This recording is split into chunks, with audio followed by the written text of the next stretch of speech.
মাংস তরকারি রান্না করব। মাথার মাংস তেল চর্বি সহকারে নিলাম। এখানে হচ্ছে নিয়েছি আলু দিয়ে রান্না করব। মশলা কষিয়ে নিচ্ছি, হলুদ, লবণের গুঁড়া,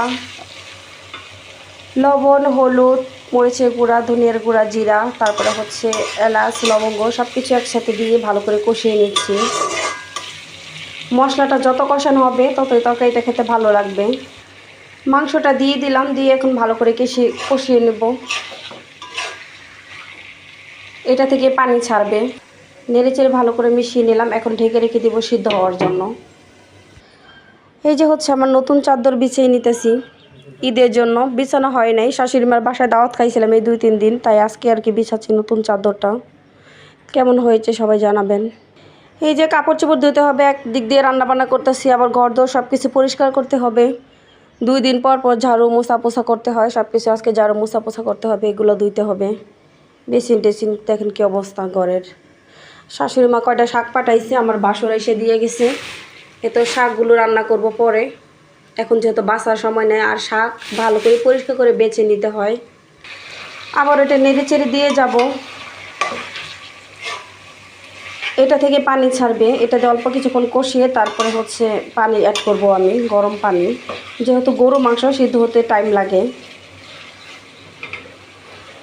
কষানো হয়ে গেছে মাংসটা, তেল ছেড়ে দিয়েছে। এখন আমি দিয়ে দিব কিছুটা পানি, আবারও অল্প কিছু পানি দিয়ে দিলাম সিদ্ধ হওয়ার জন্য।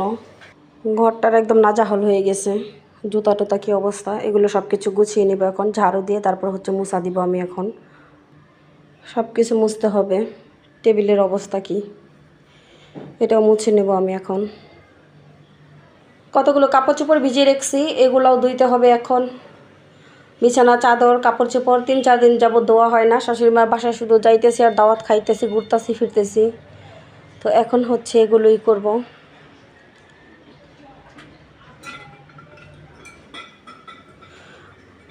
অনেক দিন হয়ে গেছে লং ভিডিও দেওয়া হয় না, তাই ভাবলাম যে ঘর দরও পরিষ্কার করে নিই আর এদিক দিয়ে একটা লং ভিডিও তৈরি করে ফেলি আপনাদের জন্য।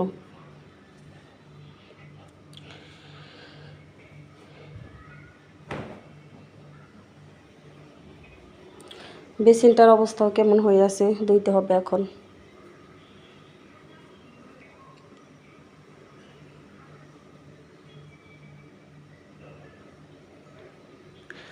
তো আপনাদের কার কেমন ঈদ কাটলো জানাবেন কমেন্ট করে।